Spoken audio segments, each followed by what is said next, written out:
Hello everyone, welcome back to my channel.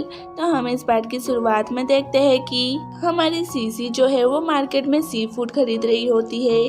तभी वहाँ पर सावबॉय आ जाता है। एक्चुअली सावबॉय के डैड इस मार्केट में सी फूड सप्लाई करते थे, इसीलिए सावबॉय को देखने के लिए भेजे है कि यहाँ पर सब ठीक चल रहा है कि नहीं। तो सावबॉय देखता है कि सीसी क्रैब खरीद रही होती है, तो वो उसको 2 बॉक्स क्रैब्स देता है और उसके पैसे भी नहीं लेता, यहाँ तक कि उसको घर पे पहुँचाने भी जाता है। फिर नेक्स्ट सीन में चियोन की ऑफिस की छुट्टी हो जाती है, लेकिन उसका एक कुलीग बाउजी ओवर टाइम के लिए रुक जाता है क्योंकि उसको डायरेक्टर का दिया हुआ काम पूरा करना था। तो उसकी मदद करने के लिए वहाँ पर चियान भी रुक जाता है। और तभी वहाँ पर सीन आ जाती है और चियान से कहती है कि आज मैं बहुत ही खुश हूँ, तो मैं तुम्हें घर ड्रॉप करूँगी। तो बाऊजी कहता है तुम एक दूसरे को जानते हो? तो चियान कहता है नहीं, हम थोड़ी देर पहले ही मिले थे। तो बाऊजी कहता है तुम लोग एक ही बार मिले हो और सीन तुम्हें घर छोड़ने कैसे जा सकती है? तो चियान कहता है हमारे घर सेम ही डायरेक्शन में है, इसीलिए चियांग सीन मुझे घर छोड़ने की बात कर रही है। इससे पहले कि वो कुछ और पूछता तो चियान बात को पलट देता है। उन दोनों को ओवर टाइम करते देख सीन भी उनके साथ रुक जाती है। तो फिर काम करते करते उनको आधी रात हो जाती है, तो सीन चियान के लिए उसकी मनपसंद का चिकन राइस लाती है। तो बाऊजी को यहाँ पर भी शक होता है। वो कहता है कि तुम्हें कैसे पता कि जैंग चियोन को चिकन राइस पसंद है? तो वो फिर से बहाना करने लगते हैं कि हम लोग आफ्टरनून में मिले थे ना, तो इसने मुझे कहा था कि इसको चिकन राइस पसंद है। तो वो इस बात पे इतना ध्यान नहीं देता, वो मान जाता है। और तभी चियान कहता है कि मेरा कंधा दुख रहा है, तो सीन उसके कंधे की मसाज करने लगती है। अब बाऊजी को पूरा यकीन हो जाता है और वो कहता है कि मुझे समझ में आ गया, सीन तुम्हें पसंद करती है। तो चियान कहता है ऐसा कुछ भी नहीं है। तो वो कहता है तुम्हें वो लाइक करती है, तभी तो उसने तुम्हें मसाज दिया, और मैं भी तो यहाँ पर बैठा हूँ, वो मुझे भी तो मसाज दे सकती थी। तो सीन कहती है अच्छा ये बात है, अब नेक्स्ट बारी तुम्हारी है। और चियान से कहती है कि तुम बाऊजी को कस के पकड़ो, और वो लोग उसे मसाज देने से ज्यादा मार रहे होते हैं। और बेचारा बाऊजी वहाँ से भागने लग जाता है, तो सीन भी उसके पीछे पीछे भागती है और कहती है कि तुम्हें मसाज नहीं चाहिए क्या? अब नेक्स्ट सीन में हम देखते हैं कि फाइनली वो लोग वर्क कंप्लीट कर ही लेते हैं। और चियान जब आधी रात को घर पहुंचता है तो देखता है कि हाउस के दरवाजे के बाहर सोया हुआ था। तो चियान उससे कहता है कि तू यहाँ पर क्या कर रहा है ब्रो? तो वो कहता है कि मैं तेरा ही इंतजार कर रहा था। और वो फिर से अपना ओवर एक्टिंग शुरू कर देता है और कहता है कि जैंग चियान हम अच्छे भाई है कि नहीं? तो चियान कहता है तुम्हारे साथ कुछ गलत हुआ है तो तुम मुझे कह सकते हो।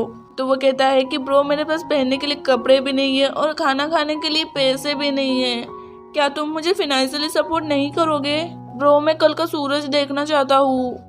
तो वो क्या करता है कि चियान को अपने बच्चे कुछ पैसे दिखाने लग जाता है और उसके पास कुछ चिल्लर ही बचे होते हैं। तो चियान कहता है कि तुम्हें किसी ने लूट लिया क्या? तो हाउ कहता है कि मुझे मेरे प्यार ने लूट लिया। तो चियान कहता है कि इसमें मैं कुछ नहीं कर सकता। तो वो वहाँ से जाने लगता है। तो हाउ उसका बैग जबरदस्ती छीन लेता है और उसके बैग में से सारे पैसे निकाल लेता है, और उसमें भी उसको बस 100 यानी मिलते हैं। तो वो उससे फोन पे करने को कहता है। तो चियान ऐसा रिएक्ट करता है कि जैसे किसी बच्चे से उसकी चॉकलेट छीनी जा रही है। तो अगले दिन हम देखते हैं कि डायरेक्टर बाऊजी की बनाई हुई फाइल चेक कर रहा होता है। तो वो कुछ स्टाफ को कहते हुए सुनता है कि कल बाऊजी के काम पूरा करने में चियान ने उसकी हेल्प करी है।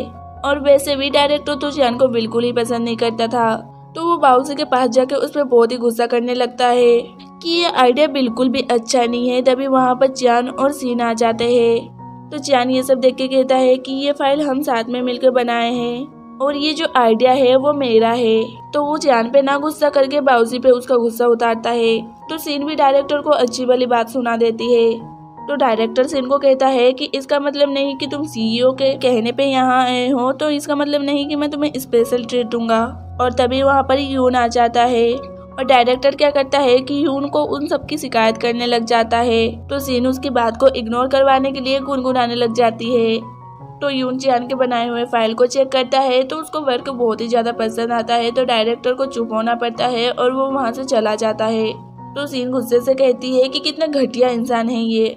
तो यून उससे कहता है लगता है मेरी गर्ल सेल्फ एम्प्लॉय के काम से सेटिस्फाई नहीं है। तो वो बात को बदल के कहती है कि जो कैंटीन का स्नैक्स है उसका टेस्ट बिल्कुल भी अच्छा नहीं है और मुझे भूख लग रही है, तो तुम मेरे लिए कुछ खरीद के लाओ। तो वो कहता है कि ठीक है मैं जल्दी ही वापस आ रहा हूँ। तो उसके जो कुलीग्स है ना वो उसको देख के बहुत ही जलते हैं कि सीईओ इसको बहुत ही स्पेशल ट्रीट कर रहे हैं। तो नेक्स्ट सीन में आज हाउ का रिजल्ट आने वाला है, लेकिन वो साबॉय के साथ वीडियो गेम खेलने में लगा हुआ था। तो उसके डैड आते हैं तो उसको बहुत ही चिल्लाने लग जाते हैं कि तुम्हारा आज रिजल्ट आने वाला है और तुम्हें कोई फिक्र भी नहीं है। तो उसको पता था कि वो तो फेल होने वाला है। तो वो साबॉय को अपना रोल नंबर देता है और उसको चेक करने के लिए कहता है। तो साबॉय उसको कहता है कि तुम फेल हो गए हो। तो उसके डैड को टेंशन फ्री होके कहता है कि मैं फेल हो गया हूँ। तो उसके डैड जो रहते हैं वो बहुत ही ज्यादा गुस्सा हो जाते हैं और वो कहते हैं कि तुम जैसे कह रहे हो कि तुम्हें फेल होने का कोई भी अफसोस नहीं है। तो फिर हम देखते हैं कि उसके डैड और उसके मॉम उस पर बहुत ही ज्यादा गुस्सा कर रहे होते हैं। तो उसके डैड मॉम अपने में ही लड़ने लग जाते हैं। तभी हाउ को साबॉय का एक मैसेज आता है। तो हाउ अपनी मॉम और डैड को कहता है कि एक मिसअंडरस्टैंडिंग हो गई थी, एक्चुअली मैं पास हो गया हूँ। तो उसके मॉम और डैड बहुत ही ज्यादा खुश हो जाते हैं और अपने रिलेटिव्स को कॉल करने लग जाते हैं। तो उसकी मॉम कहती है कि मेरा बेटा सिविल सर्विस एग्जाम में पास हो गया, बस उसके लिए एक लड़की ढूंढनी है। तो यहाँ पर हमें पता चलता है कि हाउ की मॉम को जिया जैसी लड़की बिल्कुल पसंद नहीं थी, उनको सिंपल और संस्कारी लड़की पसंद है। तो नेक्स्ट सीन में हाउ जिया को बताता है कि वो सिविल सर्विस एग्जाम में पास हो गया। तो जिया बहुत ही ज्यादा खुश हो जाती है और वो कहती है कि अब फाइनली मैं तुम्हारे पेरेंट्स से मिल पाऊंगी। जिया उसकी मॉम से मिलने के लिए एक गिफ्ट खरीदना चाहती थी। वो दुकान पे गिफ्ट खरीद रही होती है तो हाउ बहुत ही परेशान दिख रहा था। वो टेंशन में था कि वो जिया को अपने पेरेंट्स से कैसे इंट्रोड्यूस करवाएगा। तो नेक्स्ट सीन में टेंडा मीडिया की मीटिंग चल रही होती है और सीन को अभी भी डायरेक्टर के ऊपर गुस्सा आ रहा था। तो डायरेक्टर यून के सामने अपनी बहुत ही बड़ाई कर रहा होता है। तो सीन हंसने लग जाती है। तो यून कहता है तुम हंस क्यों रही हो। तो सीन कहती है मैं इसलिए हंस रही हूँ क्योंकि यहाँ पर एक है जो जल्दी घर जाने के लिए अपना काम दूसरे पे सौंप देते हैं और जो सारा क्रेडिट है वो खुद ले लेते हैं। तो डायरेक्टर कहता है कि सीईओ यून, मुझे नहीं पता कि सीन मुझे इतना हेट क्यों करती है जबकि मैं इस कंपनी के लिए ऑनेस्ट हूँ। तो जैन कहता है हाँ, इसमें डायरेक्टर को ही क्रेडिट मिलना चाहिए। तो सीन जो है गुस्सा हो जाती है और यून उसको अपने ऑफिस में बुलाता है और उसको बहुत ही समझाने की कोशिश करता है तुम इतनी जंगजियान की साइड क्यों ले रही हो। तो सीन कहती है कि उसके आइडियाज और प्लान्स बहुत ही ज्यादा अच्छे लगते हैं मुझे, इसीलिए। तो यून उसे खुश करने के लिए कुछ स्नैक्स देता है। तो फिर वो जियान से मुंह फुला के स्नैक्स खा रही होती है। तो जियान उसके पास आता है और कहता है तुम्हें सीईओ ने चिल्लाया नहीं। तो वो कहती है नहीं। तो जियान कहता है तुमने अपनी लिमिट क्रॉस कर दी फिर भी। और वो बातों बातों में बहुत ही मस्ती करने लग जाते हैं। तभी वहाँ पर यून आ जाता है और उन्हें एक साथ देख के उसको बिल्कुल भी अच्छा नहीं लगता। तो वो वहाँ से चला जाता है। तो नेक्स्ट सीन में हाउ जिया को अपने पेरेंट्स से मिलाने जाता है। हाउ पहले ही जिया को कह देता है कि मैं तुम्हें जियान के फ्रेंड के नाम से इंट्रोड्यूस करवाऊंगा। तो वो जाके वैसा ही करता है। वो अपनी मॉम से कहता है कि ये जियान की फ्रेंड है। तो हाउ की मॉम जिया को देख के समझ जाती है कि हाउ और जिया एक साथ है। तो हाउ की मॉम को जिया पहली नजर में ही पसंद नहीं आती है। तो फिर जिया हाउ की मॉम के लिए अपना लाया हुआ गिफ्ट देती है। तो वो कहती है तुम अभी ग्रेजुएट हो चुके हो और तुम्हारे पास काम भी नहीं है, तो तुम अपने पेरेंट्स के पैसे को शॉप में ना लगाओ। तो इससे जिया को बहुत ही हर्ट फील होता है। तो फिर वो लोग जब डिनर कर रहे होते हैं तो हाउ की मॉम जिया से कहती है कि तुम्हारे पेरेंट्स क्या करते हैं। तो वो कहती है मेरे डैड टैक्सी ड्राइवर है और मेरी मॉम फैक्ट्री में काम करती है। तो उसकी मॉम पूछती है कि तुम फ्यूचर में क्या काम करने वाली हो। तो हाउ जल्दी से कहता है कि ये इंडस्ट्री में छोटा मोटा काम करने वाली है।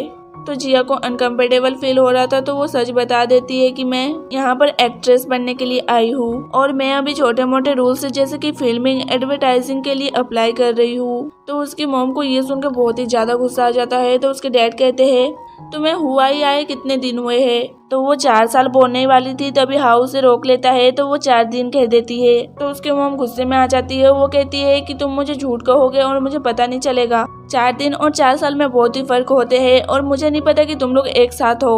और उसकी बहुत ही बेइज्जती करने लग जाती है और कहती है तुमने कहा था कि तुम्हारे डैड टैक्सी ड्राइवर है और तुम्हारी मॉम फैक्ट्री में वर्कर है, तो तुम्हें इतने अच्छे कपड़े पहनने के लिए पैसे कहाँ मिले। इसका मतलब तुम मेरे बेटे से पैसे हड़पती हो। और मुझे अभी समझ में आ रहा है कि मेरा बेटा मुझसे इतना पैसे क्यों मांगता है, क्योंकि उसको तो तुम्हें देना है ना। तो हाउ उसकी मॉम को शांत करवाने की कोशिश करती है लेकिन वो शांत नहीं होती है। उसकी मॉम उसको बुरा भला कही जा रही थी। तो जिया वहाँ से गुस्से में चली जाती है। तो हाउ भी उसके पीछे पीछे जाता है। तो अगले दिन हम देखते हैं कि टेंडा मीडिया की फिर से एक मीटिंग चल रही होती है। तो यून कहता है कि ज्वेलरी कंपनी का सीईओ ह्यूंग ने हमारे प्रपोजल को रिजेक्ट कर दिया। तो डायरेक्टर कहता है कि वो मैं दूसरे काम में व्यस्त था और उनके काम को टाइम पे पूरा नहीं कर सका। तो जियान उस पे कहता है कि ये काम वो करेगा, लेकिन अब सीईओ ह्यूंग टेंडा मीडिया के साथ कोई भी मीटिंग नहीं करना चाहती थी। तो जियान और सिन उनके कंपनी जाते हैं, उनसे मिलने की कोशिश करते हैं, लेकिन वो मिलती ही नहीं है। बहुत ही सारी कोशिश करने के बाद वो लोग एक जगह थक हार के बैठे सीईओ ह्यूंग के बाहर आने का इंतजार कर रहे होते हैं। तो सीईओ ह्यूंग देखती है कि वो दोनों एक दूसरे का बहुत ही ख्याल रख रहे थे। तो जियान सीईओ ह्यूंग से मिलने के लिए एक प्लान बनाता है और उसमें हाओ और साबोय को भी मिलाता है। तो साबोय जो है वो अपनी बाइक से सीईओ ह्यूंग को ठोकने ही वाला था, तभी हाओ क्या करता है, उन्हें सिन और चियान के कार में बिठा देता है। तो वो शुरू में तो बहुत ही गुस्सा करती है, लेकिन चियान और सिन उन्हें मनाने में कामयाब हो ही जाते हैं। और सीईओ ह्यूंग को चियान और सिन का रिलेशन भी बहुत ही ज्यादा पसंद आता है। तो वो मान जाती है कि वो अगले दिन टेंडा मीडिया से मीटिंग करेगी। तो मीटिंग में क्या होने वाला है ये तो अगले पार्ट में ही पता चलेगा। तब तक के लिए बाय बाय, और प्लीज ज्यादा से ज्यादा चैनल को सब्सक्राइब कर देना।